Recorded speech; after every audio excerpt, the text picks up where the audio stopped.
State monitoring સેલની ટીમે અસલાલીના ગોડાઉનમાં સીઝ થયેલા કન્ટેનરમાંથી 28 લાખથી પણ વધુનો દારૂનો જથ્થો ઝડપી પાડ્યો છે, જેમાં રાજસ્થાન પાર્સિંગના એક કન્ટેનરના માલિકે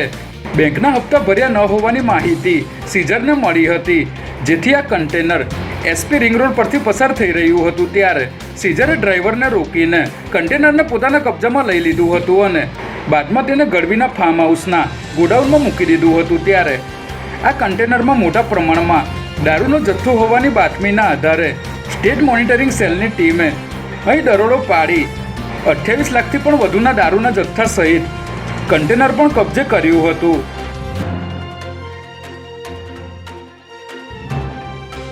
પોલીસને બદનામ કરવા તેમજ લોકો પાસેથી રૂપિયા પડાવવાના ઈરાદા સહિત અનેક મુદ્દાઓ પર બેનામી અરજીઓ કરતા સ્વઘોષિત સામાજિક કાર્યકરો પર હવે પોલીસે તવાઈ બોલાવવાની શરૂ કરી છે, જેમાં બ્લેકમેઇલિંગના ઈરાદા સાથે પોલીસને ખોટી અરજીઓ કરનાર 2 તત્વો વિરુદ્ધ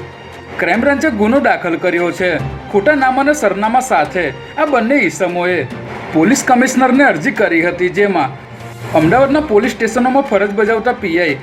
કેટલા હપ્તા લઈ રહ્યા છે અને તેમનો વહીવટદાર કોણ કોણ છે તેની માહિતી આપી હતી.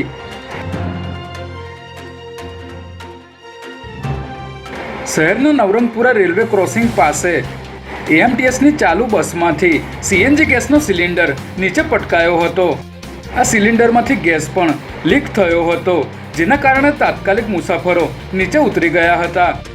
ઘટનાની જાણ થતાં ફાયર બ્રિગેડની 2 ટીમો અને પોલીસ જવાનો ઘટના સ્થળે પહોંચી ગયા હતા અને કોઈ દુર્ઘટના ન થાય તે માટે